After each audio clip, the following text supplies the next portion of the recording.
siya nakita in the DOF, no? The DOF presentation, and there most questions on Yolanda, she actually answered them.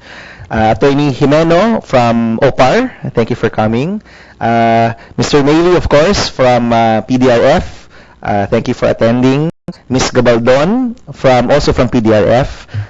Attorney Remolio from SM, thank you for coming. Ms. Santos from Pure Gold, gandang hapon din po. Pure Gold and SNR. Okay. Baka next hearing po may isa pa yan ulit, no? Isa pang bagong acquisition. Okay. Okay. Just the cap. Okay. Thank you, Ms. Santos. Of course, Mark Ruiz from Microventures Happinoy, Dr. Alip from CARD, and of course, Pauline from CARD as well, no? So magandang hapon po sa ating lahat. So let me start with Yusek Maglaya. Ma'am, maybe you can narrate to us. Later also ask the ones who are on the ground, no? So Red Cross and later PDRF to share, and maybe OPAR as well, no? To share what happens to the supply chain or what happens to trade when the disaster strikes and soon after the disaster strikes. No? Yusek. Thank you very much. Good afternoon, Mr. Honorable Chair.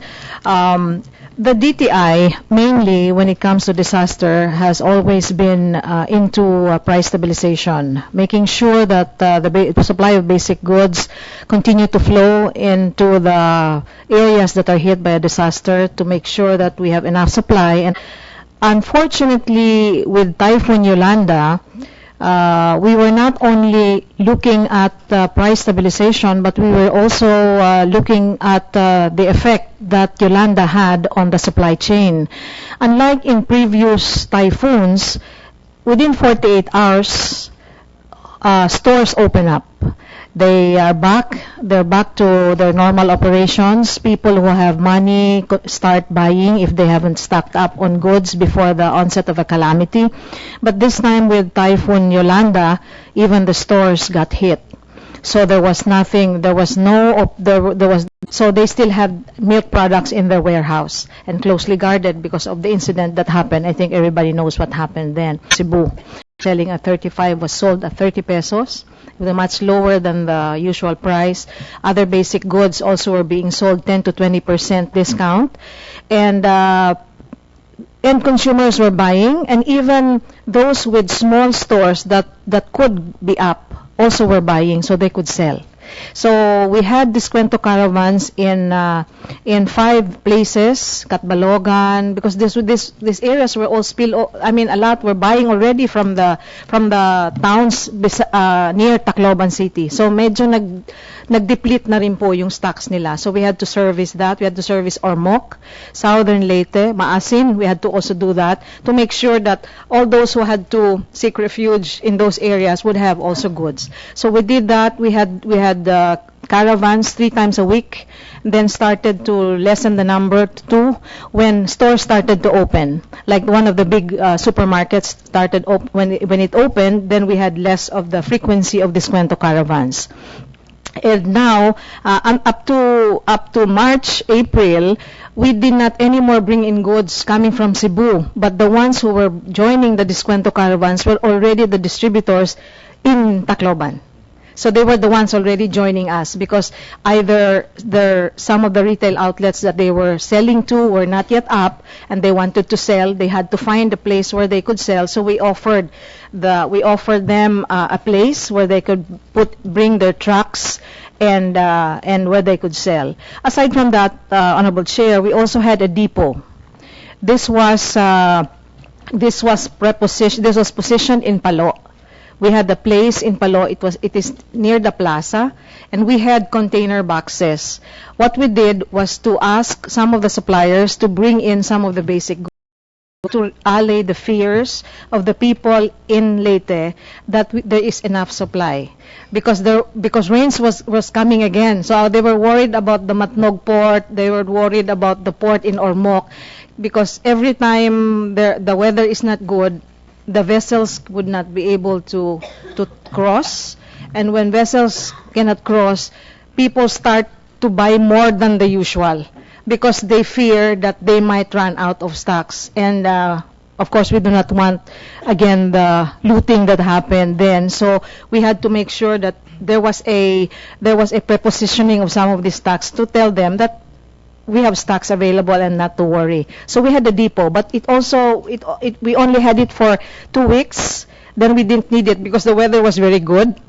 Distributors were already doing the usual and normal trade. So we thought that maybe we should pull out and stop and close the depot. Now what we have now, Mr. Chair, is a construction materials depot, which has cement right now, because it's what people are looking for. We're talking to steel bar manufacturers and some maybe some plywood or other construction materials to also be part of this depot, because what we want them to do is, while the weather is good, they just keep on bringing in the materials, so that if a typhoon hits, God forbid, the stocks are already there. Mr. Che, in talking to the suppliers, because we really tap them and we partner with them. We don't do the selling ourselves. It's the suppliers who really do the selling. And they always tell us that supply is available. They will make sure that the goods reach the consumers, but what they want the government to do is to take care of the logistics and the ports. Because if it's congested and if they cannot cross, then that becomes a problem, because they really incur costs and delays. So they said if government can only do something about ports, maybe have alternative ports, then they will take care that the goods reach the consumers, because it's really business for them. Yusek, the Diskwento Caravan, no? Who pays for the discount? The suppliers really sell it at a discount, or does government pay them for that difference in the price? For the discount that they offer or they give, it's an agreement between the distributor or the retailer and the manufacturer. So the government does No, not pay them for that. We only facilitate the bringing in the security if necessary, like what we did for Leyte. We really had security that went with the trucks every time they had to move from Cebu to Tacloban. So that was the only subsidy, so to speak, that we had to spend for. Okay, so the bill calls for community warehouses to be set up, no, and of course to caravan or to stabilize the supply. We really do a mapping of where the warehouses and depots are of the private sector. So even, a lot of these manufacturers or suppliers is, whenever a typhoon hits, we have to make sure that we are connected, and that they also tell us exactly what the situation is on the ground. So we do not put up one, but we touch base with them and partner with them. And these are really the privately owned warehouses. Saying that that occurrence only happened with Yolanda. In previous occurrences, was there a time when the warehouses were also damaged or were put in a situation where they also couldn't function? What I know is what happened in Gihulngan. I think that was one in Negros Oriental, when some of the small distributors' warehouses also got hit. That's why we had to bring in also the caravan immediately. But other than that, Mr. Chair, as far as I remember, it was only those 2 incidents when we had to come in and had really more of these caravans because there were no warehouses, and some of the distributors were nowhere to be found either. Okay, thank you. Ase Cabrera, would you want to give a few comments on the bill and on the trade issues, no, when it came to Yolanda? Thank you very much. Good afternoon, Mr. Chair. And first of all, I'd like to register the support of DSWD. DSWD supports the intention of the bill. People in affected areas who will benefit, but also DSWD, as we shift from purely relief supply giving or distribution to other type or modality of disaster assistance, such as cash for work or food for work, which depend so much on the available commodities right in the area. Okay, so on the bill, Mr. Chair, we noted that in Typhoon Yolanda, it's not only availability of supply on the ground, which had been the problem, but also bringing the supplies to the areas affected. So it's worthwhile looking into the infrastructure support for the ports and the airports. Now, our government or DTI installing emergency warehouses, or the local suppliers will be mobilized. So we don't have to spend for transport. We don't have to spend for rental for the warehouses, which is very expensive, and the cost of maintaining warehouses is very, very high. So the private sector partners will be able to deliver on the dot, dependent on the orders of relief agencies. So meaning if we did food, specific modalities of distribution can be provided to the supplier. At the same time, the very definitive kinds and quantities of the supply requirements the government will have. So the on-demand logistics will also save government travel time in terms of the agonists, meaning the distressful situation, that will be very short because people can readily have their relief supplies at any given time. Now, for this bill, Mr. Chair, the intention is of private. This is not for free because DSWD's intention is to have the on-demand logistics support for our relief operations, but that also a modality where our other partners can also avail of, so that the people can have ready access to basic and prime commodities should they be requiring relief supplies or food commodities or even construction materials. So that in all our recommendation, Mr. Chair. Okay, ASIC, if I get it correctly, no. So there is now a move to, coming from the Yolanda experience, to also change some of the procedures that we do. And part of that is utilizing the private sector as a more efficient way to deliver goods and services, no. So tama po ba yung understanding ko na, kunyari, let's use SM as an example, no. So ano po bang favorite SM nyo, Attorney Joji? Sa probinsya, sa out of Manila. SM Bacolod. Okay. So for example, nagkadilubyo sa SM Bacolod. If SM is already your partner, then instead of packing goods in Manila, putting it on the C-130, flying to Bacolod, putting up a center, distributing it there, there's already a partnership, for example, with SM or the other manufacturers and the retailer, such that pag nag-state of calamity, automatic na yun to your partners na we need 5,000 packs, food packs, for example, and the rest we will secure because that's the supply of the area na bibili ng taong bayan. That's the plan. Are you already when is the implementation of this? We're just finalizing the term of reference. Actually, we have some in-house consultation, and we also did some consultation with potential private partners, but we have to finalize the term of reference because we have to consider also the provisions of the government procurement code. Reform. Yeah, I knew that would be an issue, no? Okay, anyway, is DBM here, no? DVM's here also, diba? Yeah, so I'm sure that's something we have to figure out, no? But in times of, usually naman po, DSWD really purchases products, diba? For relief, no? Okay. All right. Well, I'm sure we can figure something out. Yes, ASIC. That modality will not only save time, but also will save government lots of money, because if we arrange our partnership before disaster strikes, then the prices of the commodities will be reserved at the pre-disaster phase. No? So it will not be increased, because majority of the supplies become so expensive during or after a disaster. Exactly. So when we arrange that before the disaster, then the government can save a lot. Okay. And on that note also, ASIC Cabrera, no, I know that during disasters, usually the police or the military will protect primarily government institutions, no. But with some of these partners, it would be good also to protect and secure whether these are supermarkets or hardware stores, because at the end of the day, even if it is not owned by government, it plays a very crucial part in the recovery of the area. So I can imagine, once a disaster strikes to your designated partner in the area, not only that they should mobilize, but that the security of that particular entity or installation, no, should actually be protected as well, because Intervention to make sure that the people operating in that warehouse and that the goods are safe. Just what we did with the NFA warehouse in Tacloban, we requested the Philippine National Police and the EFP to help us guard the warehouse so that the looting that happened, it can be prevented. So we're looking into this also for our partners. That's one support that government can provide.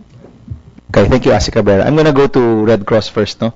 Would you care to comment on the bill, Attorney Palabiab, as well as the current discussion that we're having? Yes, sir. Thank you, Mr. Chair. Actually, what we would like to share is the actual experience of the Red Cross in the first 2 days after Yolanda. The convoy that left on a Sunday evening, right after the typhoon, took them 4 days to reach Tacloban City, Your Honor. So the problem is not the supply. We had water tanker, we had a tanker that carried diesel fuel, we had a food truck, we had the and our inter-island vessels, because everybody was sending goods to Tacloban. That was one problem. The other problem is the congestion in the Tacloban Tacloban port, because it's a small port, and the shippers were telling us that they ran out of containers because nobody was unloading the goods that are unloaded in the Tacloban port. So, nasira po yung sirkulasyon ng containers. So, we were looking at the problem really of access. That's why the Red Cross now, even before this bill was proposed, is actually doing prepositioning already. In fact, we now have a brand new warehouse in Subic because that takes care of Central Luzon. And we have one big warehouse in Mandaue. We were given a lot already in Pasay, Iloilo, because Pasay is right at the center of Panay Island, so that can take care of Panay. We are going to put one in Cagayan de Oro and all over. In other words, the idea is to have warehouses all over the country for prepositioning of relief goods and emergency vehicles. The latest one, Your Honor, is a contract with the National Food Authority. We're going to give advance money so that at the time of any disaster, we can just draw from their stocks. So these are already now being put in place. But we look at it not really as a matter of putting up warehouses. It's really the question of the infrastructure on the ground. Maybe government, maybe the Honorable Senator can help us in this. We should really improve the Matnog port because it's been there for so long. These Ro-Ro vessels have been there for so long, they have not been improved at all. So we experience a lot of congestion right in Matnog. So there should be another alternate port somewhere in Sorsogon. There can be another one that can service that. We can also improve perhaps our airport because, as you can see, Your Honor, if not for the U.S. Marines, planes would not have been able to land in the airport. So we look at it as really a question more of the necessary infrastructure, more than anything else, Your Honor. Thank you. Thank you, Attorney. I'd like to ask regarding the pre-positioning of goods. I know that DSWD also does that, but you're shifting to one where the private sector is more involved. In the case of the warehouses, so Red Cross will manage the shelf life, supply chain, meaning kung walang disaster, ibibenta ninyo. I mean, that's a whole operations, diba? That's yes, Your Honor, but get into that? We are not thinking of selling goods, Your Honor. We're just thinking that since we get a lot of donations, let's say for relief goods, we should be able to put them in very good warehouses because some of these goods are perishable. Even bottled water, Your Honor, is perishable. My question, Yusek, was if it's about to perish already, pag malapit na pa yung expiration, then you'll have to sell it or dispose of it. So you'll also have to undergo that operations? Yes, Your Honor. Okay. Alright. Well, then again kasi warehouse na ito, emergency warehouse, importante talaga i-set up. Doon mismo sa loob ng, kasi as I understand, yung atang DOST already has this geo-mapping kung saan dadaan yung baha, yung bagyo. Now, it's crucial again for that information kung saan pwedeng ilagay. I've worked with DSWD, may mga prepositioning na tayo dyan, pero hindi feasible yan eh. Parang every 3 months, dapat pinapaltan mo yung stock na yan. So, kung maganda kung meron talaga mga special warehouse, and then, i-access namin yung mga sari-sari store. We can use our sari-sari store, our community store, as mini warehouse. Kasi gusto naming i-perk up na pagka merong ganyang doon sila kukuha sa warehouse and then they can do distribution. And using our credit and our experience, di nagkakanegosyo yung mga tao. Ang may opportunity rin pagka bumabagyo, kumikita rin yung mga nanay So, pero kailangan ayusin yung yung supply chain na yun. Thank you very much. Let me go to NFA very quickly. No? Yung experience with regard to rice at yung bigas during times of calamity, ano ho ba usually yung procedure ninyo in terms of deploying the rice to the affected areas? Does DSWD get directly from, baka ho pwede nyo even with Red Cross na also gets your rice from NFA?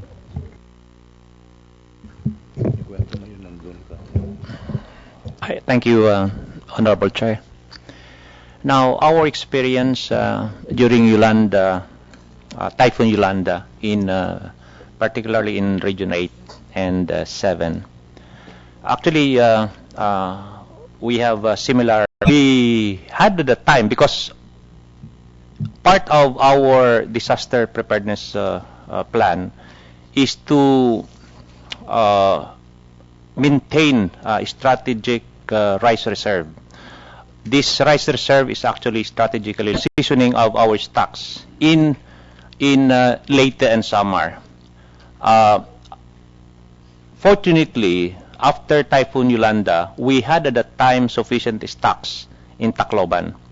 In fact, most of our stocks in Tacloban were utilized by DSWD, were destroyed.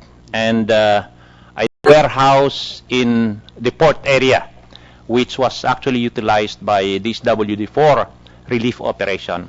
And our remaining stocks, sufficient enough for relief operation, was actually used by DSWD, including our warehouse in port area in Tacloban. And per instruction of the Secretary of the ILG, Secretary Rojas, I was instructed to set up relief center in Western Samar. But the problem at that time was the dispersal of rice from Cebu, because at that time the port of Tacloban was damaged, so we cannot utilize the port of Tacloban. So we utilized the port in Western Samar and Maasin. We have also bodegas in Ormoc. We have bodegas in Borongan and in Giwan. And all these bodegas were utilized by DSWD. And at that time, we had sufficient stocks. And the same was also utilized by DSWD for relief operation. Now, because of setting up of bodega in Catbalogan, Western Samar, as instructed by Secretary Rojas, we were, DSWD, in coordination with local government, because at the time the governor of Western Samar allowed us to use their auditorium in Catbalogan for relief operation and to serve eastern part of Samar, that is Giwan and Borongan and part of Ormoc, instead of stocks coming from northern Leyte. So that relief center, which we put up in coordination with the local government, we were able to serve the rice requirement for relief operation in Giwan and Ormoc and Borongan. So I think the problem is access. That's why we were able to disperse additional rice requirement in Tacloban and part of Western Samar. I think after a week or so, when Western Samar Catbalogan assured us of the availability of the port facilities, not only in Catbalogan but also in Maasin. That's why the two ports in Catbalogan and Maasin were used by NFA in its dispersal operation of rice. And for the information of the chair, NFA has around 350 owned warehouses nationwide. And as part of the disaster preparedness program, we actually disperse stocks, no, and make sure that we maintain 15-day requirement for in response to any calamity or disaster. Mr. Sabong, no, kapag may disaster po, do you keep the cover for the relief goods, diba? That's right. Do you stop your operations in terms of selling to the usual traders, for example? Well, no, sir. Simultaneously, So tuloy-tuloy lang yan, no? Simultaneously, we continue the regular distribution to our retail outlets, precisely to stabilize prices and supply, especially in areas affected by typhoon or disaster. So you in effect always have a cover which is prepared in case of calamity, and that's already in conjunction with the other national agencies. But in terms of your supply cover for your usual retailers, tuloy pa rin po yun, no? In the case of the Yolanda affected areas, at what point, I'm sure tumigil yung usual trade, di ba? Tumigil yung usual trade in those areas, no? In how many weeks were they able to recover and sell again? And I'm talking about your usual retailers. Now, in some parts of Leyte and Samar, we cannot distribute rice for our retail outlets because almost all were damaged, no? Including facilities. In fact, we're not able to process our palay in those areas because all milling facilities were damaged, including those of the private sector. I just want to get an indication of how many months it took before they got back on their feet, no? Yung mga rice retailers po natin. After how many months did the trade suddenly get back to normal? Well, I was there for almost 3 weeks. Now, after 2 weeks, in coordination with local government, we're able to resume our regular distribution to selected retail outlets, particularly in Ormoc, but not in Northern Leyte. Because of so many relief goods distributed by DSWD and other private institutions. And actually, that helped NFA stabilize supply and prices because we are not pressured to release our rice in those areas where relief operation is being done by DSWD and other private institutions. Thank you, Mr. Sabong. Let me ask OCD, no? With regard to the bill, Engineer Season and Ms. Tabliago, do you have any comments with regard to the bill or of the setting up of the emergency warehouses? Sir, good afternoon, sir.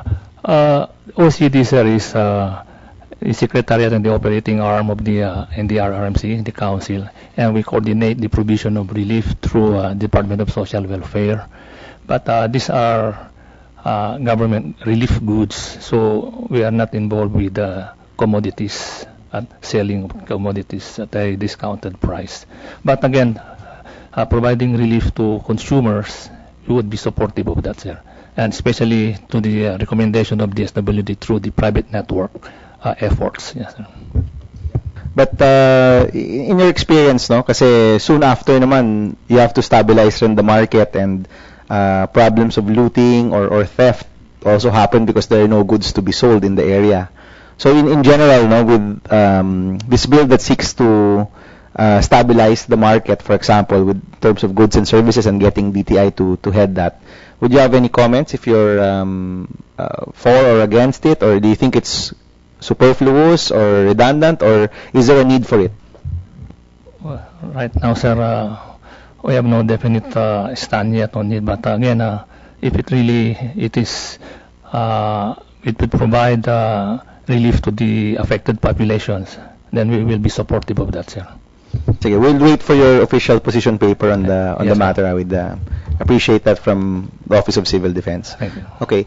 Actually, maybe we also need to understand the bill further, because initially it was really just meant for para siyang institutionalizing the Descuento Caravan, no? And using the term emergency warehouse as opposed to Descuento Caravan. But as we all know, that's just semantics, no? Because a Descuento Caravan can be in a warehouse, no? Or your emergency warehouse can be in a makeshift area, which actually looks like the Descuento Caravan. But probably we're also zeroing in on a larger problem, which is really the supply chain issues, no?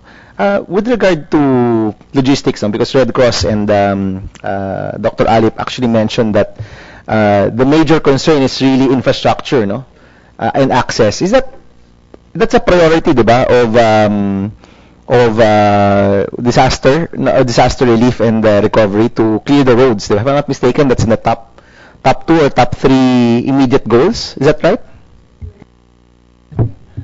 Yeah, yes, sir. That is part of the providing access, efficient delivery of humanitarian goods as soon as a disaster occurs. So that would all take, like what happened in Tacloban, the airport was damaged, so there was an immediate provisioning of responders in the area to clear up the airport so that it will be available for as a means of accessing the area, sir. Can anyone contribute? No? What are the top because may ano ho yan, 'di ba? May parang top 5 things that you need to do when a disaster strikes, 'di ba? I know that that's one of them. Would you be able to share that, Yusek Palabiab? Well, the Red Cross calls them lifelines. Lifelines are roads, bridges, seaports, and airports. In other words, we really have to establish the lifelines right away so that we can get people to rescue and also to follow the relief goods. First, we have to send people. As I was saying, Your Honor, it took our emergency team 4 days to reach Tacloban because of there were reports in Sorsogon about the firefight, about NPA. The convoy coming from Mindanao was mobbed in Leyte, so they had to turn back. So these are the problems, Your Honor. We cannot provide peace and order or security to our food caravans or relief caravans, then they will not be able to reach the place. Thank you. Was security ever a problem, Yusek Zeni, for the Descuento caravans? Mr. Chair, it was the very first thing that the suppliers asked us. They will join, but will there be security because of what happened in Tacloban City? So we had to provide security. We really had I think 12 people who really were with them every time they were moving from Cebu, because it was not an easy trip because of a lot of problems yet on the road, and everything was dark because they have to leave very early. They have to arrive very early, and it's still dark when they reach the port of Ormoc. Sometimes it is the southern Leyte port that we use. So we really needed to and back because the banks were not open. They couldn't deposit the money that they got from the caravan, and sometimes there were big amounts. So they were really worried. So security was also back to the port of Ormoc also. So it was that two-way. Yes, Mr. Chair. Thank you. Let me ask Attorney Jimeno, do you have any comments on the bill or any suggestions from OPAR? Yes. Thank you, Your Honor. I'd like to start with first clarifying the role of OPAR, because this is a big misconception that we're also involved with the relief stage. And reading the bill, I think primarily it's evident, especially when you talk about the definition for basic necessities, that would involve a lot of relief goods or relief items. But having said that, we'd also like to clarify that under the mandate of OPAR, under Memorandum Order number 62, we are required to come up with long-term programs for the rehabilitation of the Yolanda affected areas, which would also serve as best practices example for disaster risk preparedness. So to that extent, we find this bill very useful because, one, it can be part of our comprehensive master rehabilitation plan, which would apply to all the Yolanda affected areas, but also which can be used by other local government units when they're preparing for disasters.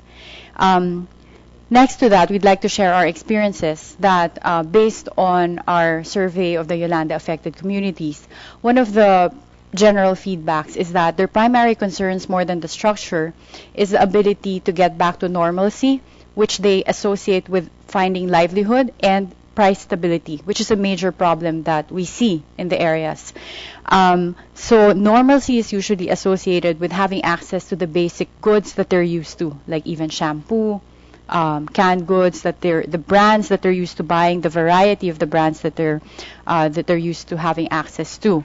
So for us, one of our big concerns is that there's really a gap from the time that you're able to put in the livelihood programs and also the infrastructure that's needed to jumpstart the economy right away. So to that extent, having a warehouse that could keep the prices stable, and even those warehouses that are actually vehicles that can be brought to the communities that while the roads are being rehabilitated would be very useful. And from there, we'd also like to share our experiences having cross-cutting policy concerns. One is that there's usually a problem with tax exemptions. So even with the donated goods, usually there are problems with having those goods reach the communities because of the problems of taxes. Like you already have donors giving goods, they are unable to leave either the ports or the warehouses because of tariffs and other types of duties. So this is very useful, I think. But from there, section in terms of our comments, one with basic necessities, I guess coming from the side of disaster risk preparedness, it was already pointed out earlier that a lot of them are perishable goods.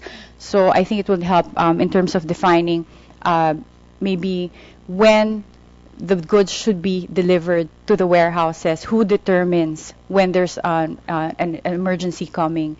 And we can contribute to the extent that OPAR has had initiatives in one, disaster risk preparedness, in terms of linking up with other technologies, other IT companies that are able to provide us with the technologies for identifying calamities even before they reach the Philippine area of responsibility. So we have that tie-up, and we are able to provide those links in the OPAR website that is going to go online soon. And they can also give basically early warning to LGUs through radio systems. And from there, we'd also like to point out Section 4 on emergency warehouses. One, it's not clear to us with respect to the role of DTI as to who will be selling. So here it's very clear that DTI will be setting up and deploying the emergency warehouses. But our question would be, would it be DTI and their personnel who would also be selling, and also are they going to be the operator? Because it seems that there are two purposes of the goods. The one is really for relief, and we all agree that making sure that there's enough supply of products and services on the ground. There's taxation. I'd like to get the opinions regarding this, and if you could, because sector actually could yield to a more efficient way to go about distinguish yet relief goods versus sold goods, because at the end of the day, it's still goods. No, so Mark, maybe you could give a few words on that. Thank you, Mr. To contextualize, within the 2 weeks, we had actually visited, and our intention really was to help and do a quick assessment, specifically the sari-sari store economy in the affected areas. The experience in the context of the bill, we identified it's really a supply chain, and look at this case mentioned by you. The supermarkets were very affected, the sari-sari stores. So pretty much we had, like, I guess, a perfect storm, and accessing it was difficult, although there were other routes. In our experience, this consolidation point, or this warehouse, was a very, very critical need. However, the first thing that needs to be secured really is secured in the positional work. And they mentioned that everything was, completely looted, including vault of the security situation. Eventually, after 4 days, they opened, yung member stores. They had to import, or they had to bring in their generators from Cebu, kasi wala nga kuryente. Opened last week, yung the one in Tacloban, diba? They opened their supermarket before Christmas last year, pero for the whole store to reopen, tenants nila nangalahati, no? So they just opened last week, I think. So it takes a pretty long period of time. Even the private sector, no, for infrastructure, lalo na kapag we're talking roads, bridges, and everything else. So I suggest it's a matter of coordination, talagang getting the act together quickly, soon as possible, di ba? With the military, with probably the sister city who can bring in, because next time kayo tinamaan, kami naman ang tutulong sa inyo, no? Lalo na those in the coastline near the Pacific, Pacific Ocean, no, talagang, no? Thank you, Steve. No? So hypothetically, no, let's say from these hearings, or actually sila ASEC Cabrera already doing it. No, let's say that partnership is already set, no, between DSWD and some private supermarkets. So and the private supermarkets can be seen as your first response because nandun na sa area. If it's grave, then of course the goods will still need to come from outside. No? But at least kung nandun na yun sa area mismo, automatically you have X hundred or X thousand packs that are ready. That's the idea po, di ba? So for example, kung may partnership, and I might be talking about things which are already accomplished, no? Partnership with, say, Welcome, no? For example, Welcome Supermarket. Okay, we have a partnership. Ang stock level naman ninyo is this amount. You're always prepared for at least 500 to 1,000 packs. Kapag nag-state of calamity, we'll tell you, please prepare 1,000 packs. And immediately, those relief goods will be there present. No? And then say that anything else na natira will be sold as part of the efforts of government to stabilize prices. But ang kapalit niyan is one, will pay you based on the, sana hindi naman umabot ng ganun kahabang terms, di ba? But obviously, they can't pay you beforehand, so they'll pay you after X number of days. And secondly is that you're part of the list now of installations that need to be protected because you're a de facto relief warehouse, no, in effect. Would that work? Would that setup work? Well, number one, a store, because trying to be lean and mean because of competition, di ba? A store would carry around 7 to 14 days worth of goods lang. So you're not prepared for any calamity na talaga of the magnitude of Yolanda, no? Number two, not all supermarkets are members of Pag-asa, okay? Our association. Number three, not all areas have supermarkets, no? Yung mga far-flung areas, malilit lang na tindahan yun. So I would suggest that imbis na national level, dapat nga local government level, they should already talk to these stores established in their area, kakilala naman nila yon, mga constituents nila yon, and tell them that during times like these, can we do this, di ba? We will protect you, can we do this? I think sila yung mas imminent at mas unless nasira din yung kanilang structure, then sister city nga dapat na tumulong. Let's say, Steve, a mayor approached you, approached one of your members, and gave a similar setup, no? Na pagdating ng dilubyo, you're my partner, you're a de facto, batawag dyan, relief center, or whatever you want to call it. And then we'll, let's say it's big enough, or good for 200 packs, at least on the first hour, makaready na kayo kaagad. Kasi I think ang understanding naman dyan is probably the supermarket can't supply it continuously. But at least for that first hour, meron na kaagad na nandyan. We'll pay you after X number of days, sana hindi ganun kahaba. And then you bill us, well, I'll look at DBM here based on the list price or whatever the deal is. And ang kapalit niyan is that we'll secure your area because we're getting the relief goods from you. That could work on a local level, you're saying. Okay, yes, it can work. Kaya lang, if I'm not mistaken, I remembered before Yolanda hit, there was already a local government unit which prepared goods already, diba? Na tinamaan din, nasalanta rin, nabasa din, diba? Sayang. That's why it's very difficult to prepare for a calamity. Prepared sila, pero I think 500 bags lang, but how many people were affected? No? So it's a bit difficult. Yeah, well, we're hoping that Yolanda won't happen again. No? Because, before that, all of the other storms, usually naman the buildings were not that damaged, no? But you still needed to have the relief goods, no? So, for example, sa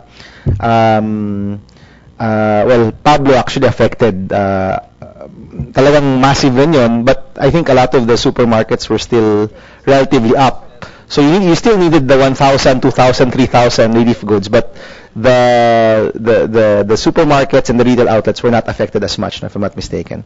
Yes. I think aside from the supermarkets, kailangan nga may supply, no? Because supermarkets will only carry a few days inventory, no? So, importante yung supply chain, no? And we're looking for warehouses. I would suggest, just my suggestion, maybe the local government people can already talk to the local distributors in their area. They would have warehouses. Now, these distributors will, of course, protect their interests kasi, syempre, goods nila yun. Baka ma-loot naman yung goods nila, di ba? Maybe I suggest, look for distributors who are carrying non-food items. Kasi if they're carrying food items, talagang baka ma-loot pati yung kanila, di ba? Plus security and everything. So, kung non-food items, no, we're talking probably, distributors for insecticide, pet food, and all that stuff. No, may mga warehouses yan eh. Everywhere yan eh. Di ba? So, may local distributors yan eh. So, probably they could make arrangement, no? Kapag tinamaan ng bagyo, set aside a portion so that, yung part of it can be a storage area for goods para continuous kasi supermarkets cannot carry it. They won't have warehouses big enough for calamity. Okay. Yes, let me ask our friends from SM and Pure Gold to also respond. No, Attorney Georgie, you've heard the discussion so far. Do you want to, add some comments, or do you think this is feasible? Yung nami-mention po ni Asi Cabrera na, utilizing the private sector to really have these installations in place. Let me, based on my understanding of the bill. You wanted to establish an emergency warehouses, which is secured, protected. So, what I was thinking, when I saw this bill, I thought it was visionary. But how do you establish an emergency warehouse? That's it, which is going to protect every one of us from disaster, from the natural disaster. When I saw this bill, I was thinking of a container van that is always in a city or something, which is supposed to be, but it's like a Noah's Ark, where you can put everything before the disaster hit the town, so that that's supposed to cover whatever is necessary for the town, and then so that even if everything gets destroyed, that thing will not be destroyed. It's like a bunker. That's what I was looking at. So I'm sorry if I didn't understand the way the bill was being discussed today. No, actually, interestingly enough, there are many ways kasi to implement an emergency warehouse. No? We've done it in many different ways. No? In fact, every disaster, sometimes you commandeer a basketball court. Sometimes it's in the trucks. Sometimes it's in a gym, no? So marami yung... I remember during that meeting by the National Price Coordinating Council, gasoline was also a problem, right? And there was one of them who had a depot there, but they were afraid to reveal that they had gas because of the looting and the situation. So it's very critical. Let me ask Engineer Season again. Yung gas stations or... kasi power plants, I know, are diba, priority area po yan to protect. How about mga gas stations or gas depots? Kasama ba yan sa mga list of installations to protect? Wala akong alam na listahan ng mga, pero for the whole area, sir. Pero ang may proposal within the Office of Civil Defense, sir, pagka yung magtatayo ng warehouse, we would prefer to be set up in a military camp because of the security, sir. Okay. So that's one suggestion you're giving now, that if any warehouse is set up, military camp siya para yung security nandyan. These kind of caravans are not in military installations, no? They're in the barangays po, di ba? Saan ho usually yan? Usually, Mr. Chair, we coordinate with the local government. They sometimes tell us where is the best place to put it. Like the one that we had in Tacloban was near the capital. It was also properly secured. So we really have to touch base with the local the LGUs. But for one thing, Mr. Chair, like about the security thing, there was one company that really had to call us so that word can get to the military that they be secured. So it was not automatic. Like maybe what should be done, there should be a trigger so that this warehouses would really be in the list already of probably the police or for security, so that immediately when things like this happen, they don't have to call, but immediately at the local level, meron na po. Because even if they call, sometimes even the military and the police have all their assignments already. They wouldn't anymore know who to pull to be able to secure. So baka kailangan po In fact, these warehouses, I think, if we do have partnership with some of the private sector, maybe short of really putting that they are an accredited warehouse, so that easily the military or the police would know whom to secure, maybe that should be, or maybe a secret, hidden list, because sometimes they don't want to be also publicized or identified because baka lalong puntahan, Mr. Senator. These are warehouses which we set up or warehouses which are commandeered, no? Both, no? That's right. Need to be secured. And usually, Mr. Chair,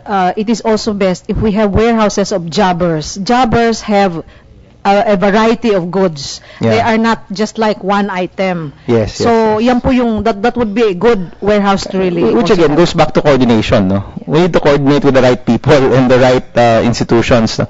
And I really think that these businesses, knowing that they will be protected during times of calamity, will be a good come-on for them to partner with government and possibly give us a few days in advance to pay for the goods, diba? Wait, let me just go to Ms. Agustin, no, because I think baka na-bore na siya sa... Kasi we talked about the taxing matagal na. I'd like to raise it and we'll go to Senator Angara, no? Ms. Agustin, yung comment ko kanina, I forget who... was that Attorney Jimeno commented on that, no? Regarding the tax, there's a provision here that says that if it's going to be sold as part of the Descuento Caravan or emergency warehouse or relief goods, it's tax-free. Is that possible? Is that amenable to DOF? What was the previous tax regime used during Yolanda? Good afternoon, Your Honors. As to the provisions in the bill on the tax exemption, we actually would like to clarify if the DTI is the one selling, the DTI is not a vatable entity. So it's not imposing a VAT on its sales. And also, if you look at the basic and the prime commodities, they are, for the most part, are already VAT exempt, like pork, chicken, fresh vegetables, and eggs. So the bulk of the definition, it's tax-free already. Okay, but in the Descuento Caravan ho kasi, they sell above the list of products of the relief goods, no? So could you give us an example, Yusek, of a good that's not in the relief good that you're still selling as well? In the Descuento Caravan, bread. Wala po yan bread. sa relief Okay, goods. give an example, bread. DTI technically does not buy the product from the distributor. So they're technically not selling it. They're just facilitating the sale of these products from the manufacturers or other partners. Now, alam natin na kapag, kunyari, bumili tayo nito, naka-input na yung VAT dyan, di ba? That's, kunyari, kung 8 pesos to, kasama na yung VAT dyan. If it's tax-free or VAT-free, does that mean that when they sell it from the facilitated caravan na binibigay, is that possible na kapag times of calamity, they can purchase at negative 12% because the VAT won't be counted and that they can sell at negative 12%? Actually, sir, under the present system on how the VAT works, say SM is the supplier of DTI. The SM being a vatable entity or selling mineral water being a vatable product, is passing on the 12% to DTI. The 12%. Yeah, that's right. But the DTI say selling. That is being passed on to the final user or to the victim of the calamity. That's how it works. If you like to take out the VAT, to make it VAT free, then you would require a legislation to do that. This is the legislation. So yun nga po sinasabi ko, yung bulk of the enumeration of the prime and basic commodities are already VAT free. Okay. So we're talking about the Descuento Caravan products. Yeah, okay. So if you would like to with the Bureau of Internal Revenue. If DTI bought the goods, but in effect they would be letting go of their margin on that. Okay. So sabi mo ng 6-7%, baka malaki na 'yon, 5 to 6%. There's another 12% that can be let go of, and that's actually it. Yes, you say no, I know, but would that be possible? It would be possible if we legislate it, no? Of course, it is possible. It is a That-free part. the expenditure route as opposed to the tax relief route. It's more transparent. I see. Okay. It's more transparent. So how would that also. work in the case of the Descuento Caravan? How would you get the money to the hands of the victims who want to buy goods? Actually, we are actually asking the question at the office this morning on why the need to sell. Why the need to sell? Why not relief goods? Okay. This is actually a good question, Elsa, because during the height of Yolanda, a lot of people asked, why are we also selling goods? Diba? Now, who wants to answer that question? Because, yes, Wilma. Yeah, our services are free, no? But in reality, there are families, even if there are relief supplies provided by government, they have other needs, no? To mention basically the schooling of the children, so school supplies, medicines, and other items such as those very important but not in the relief list of the SWD. So we cannot just say that only relief, because people would still resort to requiring other commodities. I get from the private sector, Red Cross. Do you agree that selling goods side by side with providing relief items is a way towards rehabilitation and recovery of the area? We do, Your Honor. As a matter of fact, that is even going to hasten the return to normalcy, so that even the relief giving can stop sooner than later. Yes, Karen. Honorable Chair, I'd like to also give our inputs here based on the feedback we're getting from the ground, the affected communities by Yolanda. They associate normalcy with the ability to access goods that they're used to, even the variety of the brands of shampoo that are available to them at not extremely inflated prices is something they appreciate as a step towards rehabilitation recovery. So that would really affect their feeling as well that there's something happening. Thank you. So, yun yung sagot, no? So, in short, the recovery process is a combination of providing the relief and providing goods and services which will result to normalcy in the area and bringing back the trade activities, basically. That actually is your roadmap towards recovery, no? If I'm not mistaken. So, anyway, you can send your position paper. We'll discuss it. Buti na lang yung chairman of Ways and Means nandito. Yung boss ng lahat ng mga tax exemptions nandito. So, we're going to ask Senator Angara a few questions. I don't know if you want to comment on this VAT issue, Senator. I just want to say, Mr. Chairman, thank you for giving me the floor. Kahit naman chairman tayo, pati yung proposal natin, ino-oppose din ng DOF. But anyway, trabaho naman talaga nila yun. But just a few comments, Mr. Chair, to put it out there. I know the bill is very well-intentioned because Anwaray party list was at the center of the storm representing Region 8. No? And I guess they saw, I also went there a few months, I know you went also, and nakita talaga natin yung, as mentioned by our resource persons earlier, yung supply chain interruptions. No? So I'm just wondering, I wanted to ask DSWD, outside the Manila, the big warehouse you have in Pasay, ano pa ba yung warehouses natin nationwide? Kasi ang nangyari sa Yolanda is, you were forced to ship out of Cebu, di ba? And then you also shipped goods via Sorsogon to Northern Samar. So it was very inefficient, no? And it took a lot of time. It created log jams. So I guess siguro ba we can widen our horizons for the moment. And then ano ba yung storage natin? Baka government has already existing assets kasi that could serve this purpose. Thank you, Senator. For DSWD, we rely so much outside of Manila, because Manila, we only have the National Resource Operations Center. That's the biggest warehouse we have. But at the regional level, all our regional offices, they have warehouses, but very, very small. In terms of quantity, in terms of volume, we cannot assure that for 3 days or for even 5 days, we can stock in that warehouses. The other resort that we're utilizing the asset of the military. The Armed Forces of the Philippines, usually through the Office of Civil Defense, they provide support to DSWD by way of having logistics hubs. Their logistics warehouses are used by government also.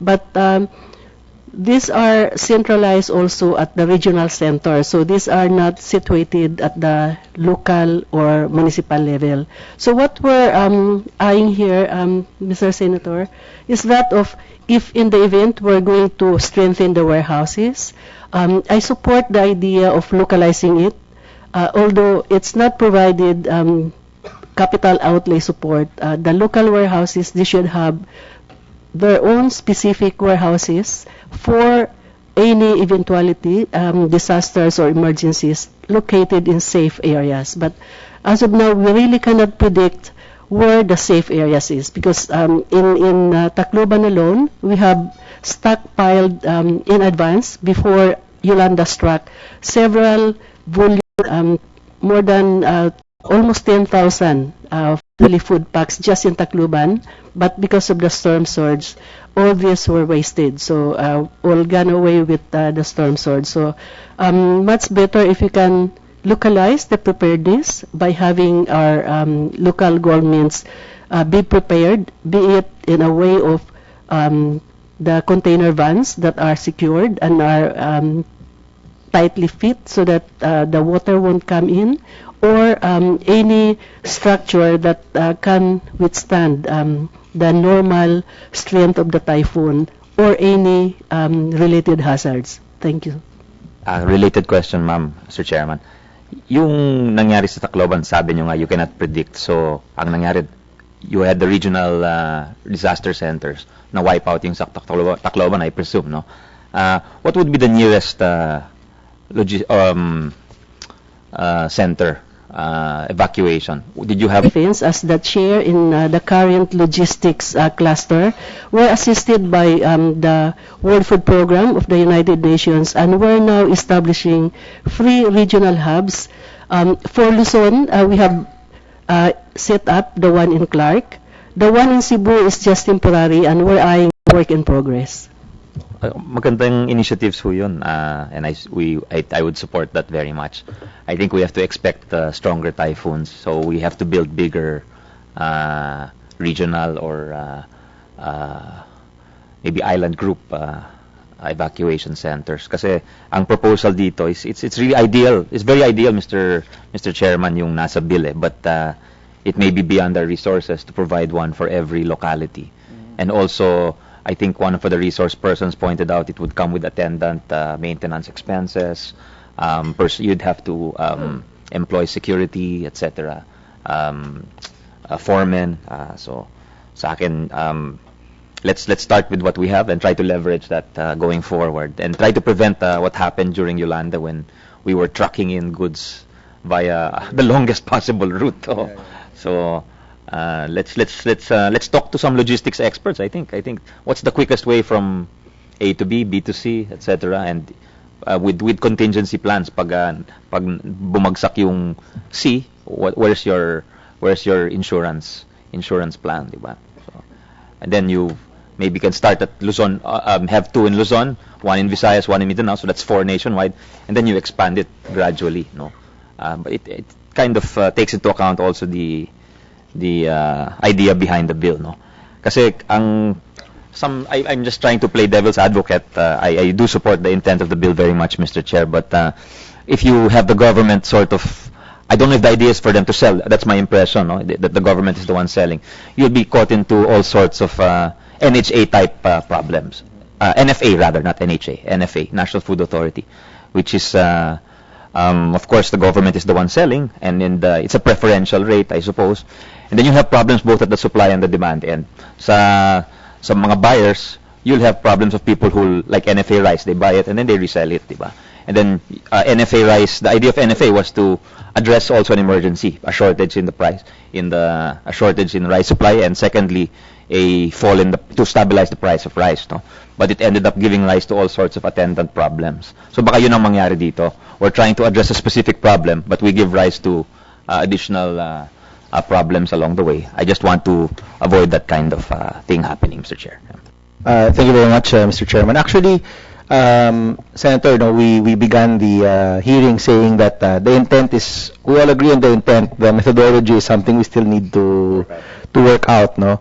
Number one. Number two, I think we're also really, this was suggested by Mr. Ruiz, and Asi Cabrera mentioned that they're already doing it, is instead of setting up government facilities to house large amounts of goods, is to work with the private sector. Supermarkets, for example, have partnerships wherein wala ka ng point A to point B because they're in point A already, no? And utilizing that infrastructure to have a speedy delivery of goods. With regard to selling, it was clarified also by Yusek Maglaya that technically government does not sell. We facilitate the sale of partner retailers and manufacturers. And usually, it's the manufacturers who let go of their margin, which is why it's called a Descuento Caravan. Technically, government does not buy the goods, no? Which is good because at least it won't have to go through the procurement process as well because it's more coordinative, no?